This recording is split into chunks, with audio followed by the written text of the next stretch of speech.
जय श्री हरि विष्णु, जय श्री कृष्ण। मित्रों, सत्य जब भी मिला है अंदर ही मिला है, और जिन्हें भी मिलेगा अपने हृदय के भीतर, हृदय के अंदर ही मिलेगा।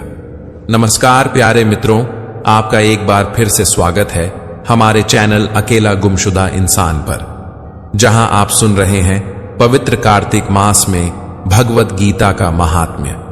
मित्रों, पवित्र कार्तिक मास कहने का अर्थ है कि कार्तिक का यह महीना भगवान श्री हरि विष्णु को अत्यंत ही प्रिय है।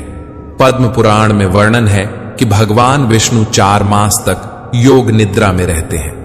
आषाढ़ शुक्ल एकादशी को वे निद्रा में जाते हैं, जिसे देवशयनी एकादशी कहते हैं, और कार्तिक शुक्ल एकादशी को वे जागते हैं, जिसे प्रबोधिनी एकादशी या देवूठनी एकादशी कहते हैं। भगवान विष्णु ने स्वयं कहा है कि जो कोई इस पावन मास में मेरे नाम का स्मरण करते हैं, जो कोई भी मेरे प्राणों से भी अति प्रिय भगवत गीता का श्रवण करते हैं, वह अंत समय में मोक्ष को प्राप्त करते हैं, चाहे उसने कितने ही जन्मों तक पाप किए हों।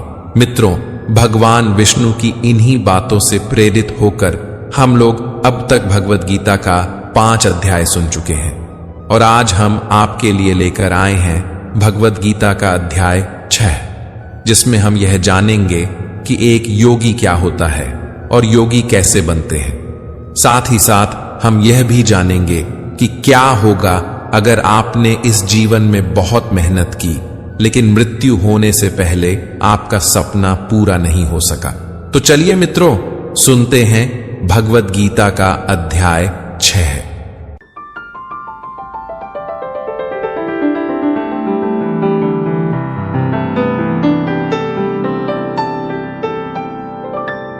श्रीमद् भगवद गीता अध्याय 6, आत्म संयम योग। इस अध्याय में श्री भगवान बताएंगे कि योग में स्थित मनुष्य के क्या क्या लक्षण होते हैं।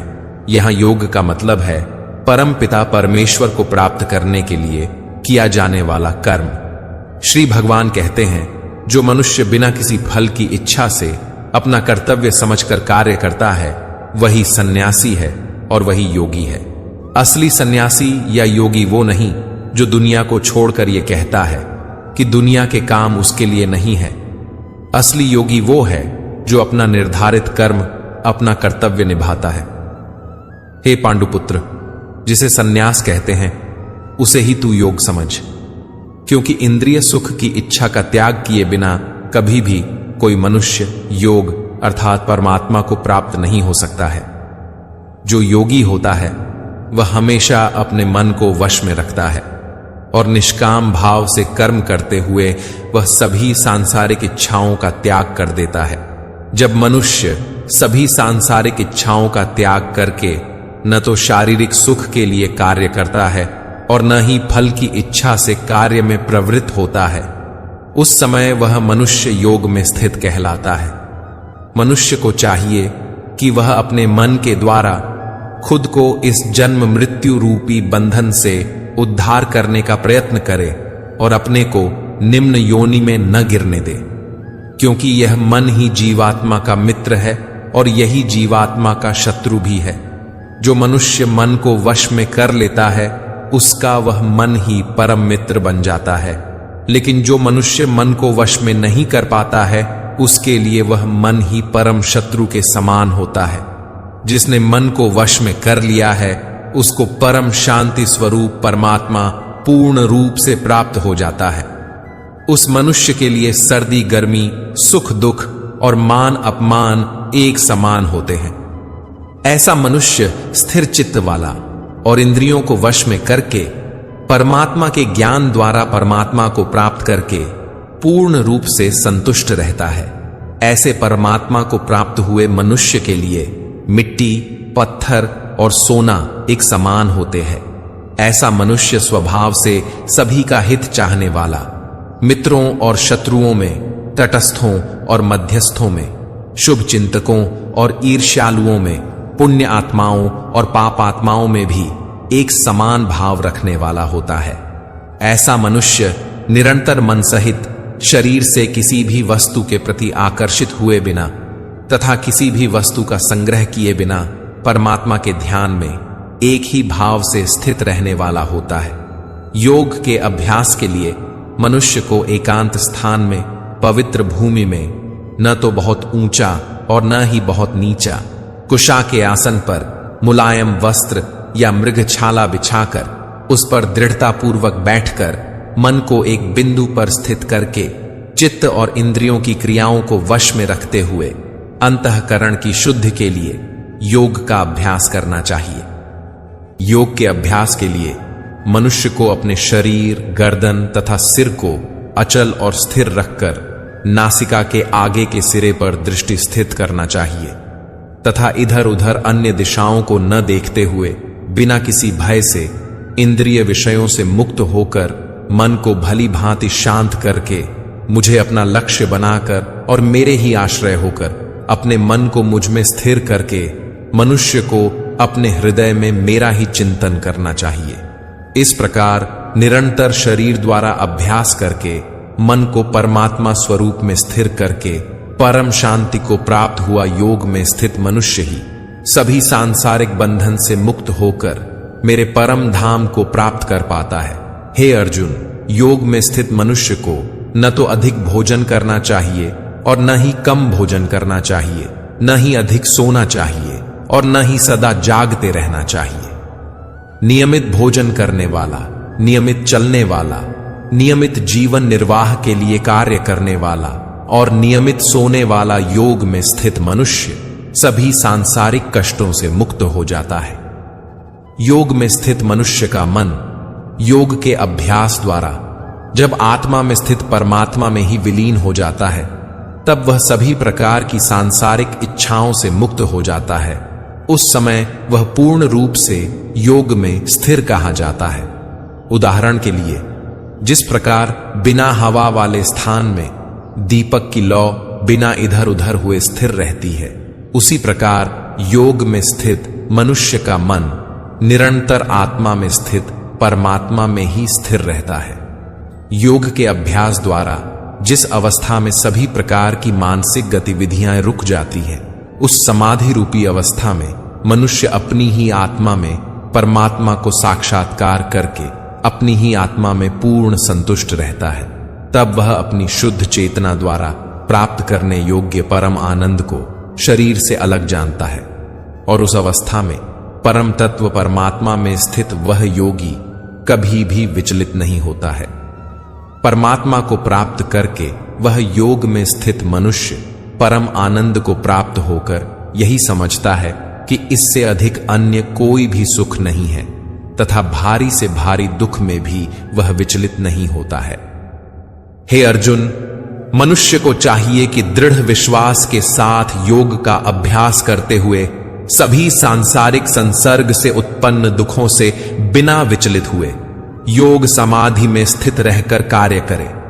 मनुष्य को चाहिए कि मन में उत्पन्न होने वाली सभी सांसारिक इच्छाओं को पूर्ण रूप से त्याग कर और मन द्वारा इंद्रियों के समूह को सभी ओर से अपने वश में रखे।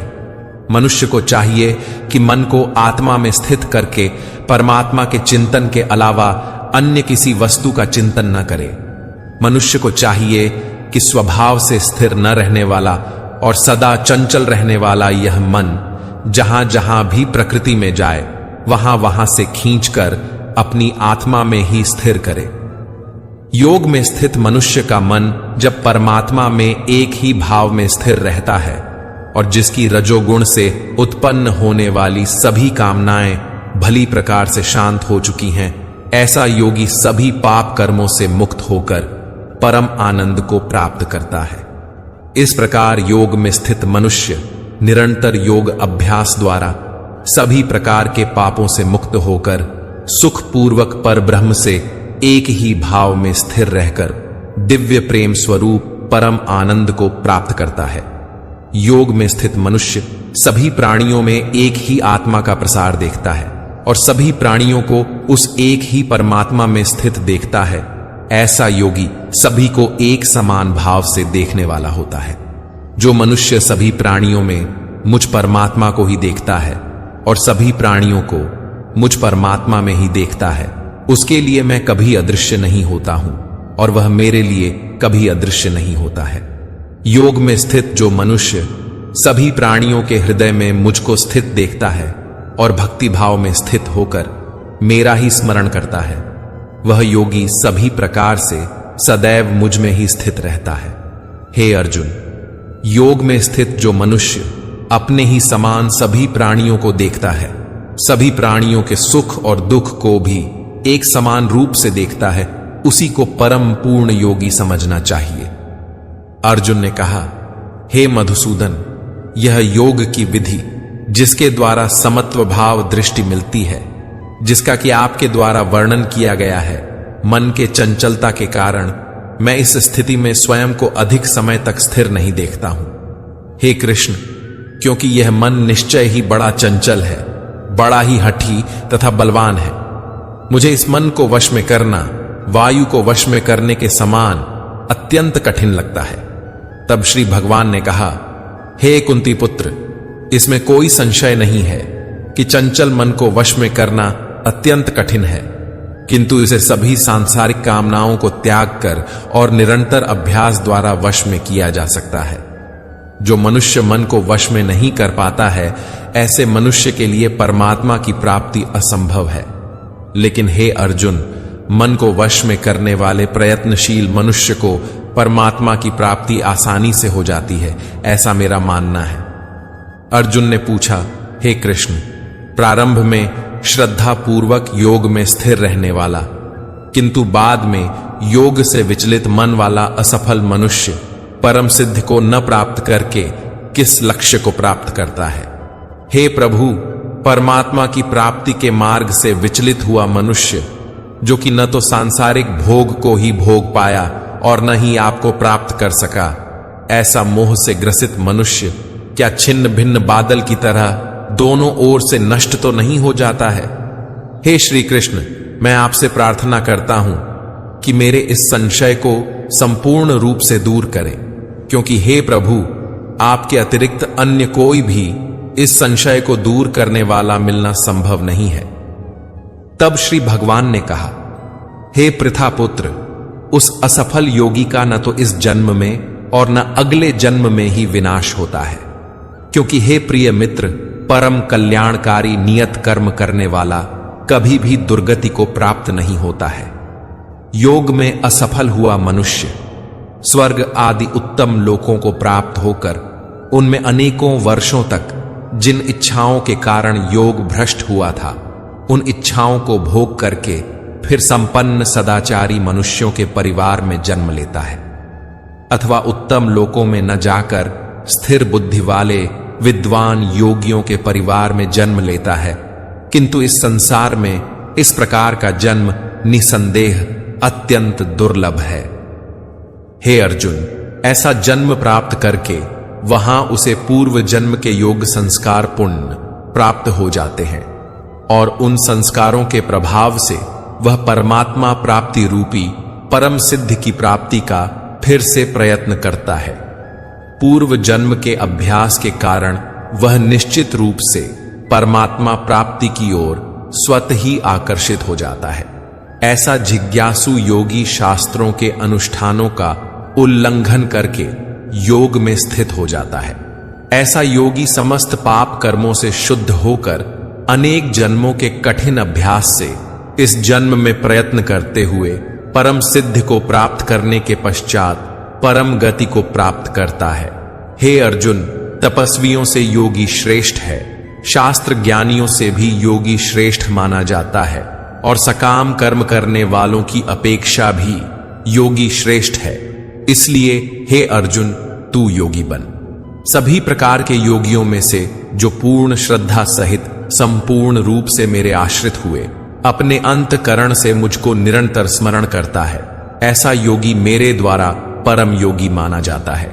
इस प्रकार उपनिषद, ब्रह्म विद्या तथा योग शास्त्र रूप श्रीमद् भगवद गीता के श्री कृष्ण अर्जुन संवाद में आत्म संयम योग नाम का 6ठा अध्याय संपूर्ण हुआ। मित्रों, अगर आपको हमारा ये वीडियो पसंद आया तो कमेंट में जय श्री राधे कृष्ण लिखें और ऐसे ही प्रेरणादायक वीडियो देखने के लिए हमारे चैनल को सब्सक्राइब कर लें। जय श्री राधे कृष्ण।